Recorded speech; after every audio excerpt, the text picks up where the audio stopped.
गोंदिया तालुक्यातील रावणवाडी येथे एका व्यक्तीची धारदार शस्त्राने हत्या करण्यात आल्याची धक्कादायक घटना उघडकीस आली आहे। राजकुमार मदनलाल हरिणखेडे वय अंदाजे 45 वर्षे, राहणार रावणवाडी असे मृत व्यक्तीचे नाव आहे। मिळालेल्या माहितीनुसार राजकुमार हरिणखेडे हे मंगळवारी रात्री त्यांच्या ढाब्यावर उपस्थित होते। यावेळी अज्ञात आरोपींनी त्यांच्यावर धारदार शस्त्राने हल्ला केला। या भीषण हल्ल्यात त्यांचा जागीच मृत्यू झाला। मे 20 रोजी सकाळच्या सुमारास ही घटना ग्रामस्थांच्या निदर्शनास येताच परिसरात एकच खळबळ उडाली।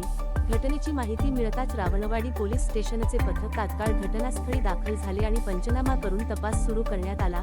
घटनेचे गांभीर्य लक्षात घेऊन रावणवाडी पोलीस स्टेशनचे अधिकारी आणि कर्मचारी आरोपींच्या शोधासाठी सक्रिय झाले आहेत। पोलिसांकडून परिसरातील नागरिकांची चौकशी करण्यात येत असून सर्व बाजूंनी तपास सुरू आहे।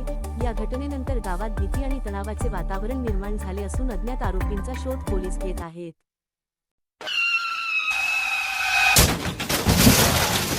आता गाडीवर मोबाईल नंबर नाही तर इमर्जन्सी QR कोड लावा, जे तुम्हाला अडचणीच्या वेळी मदत करेल।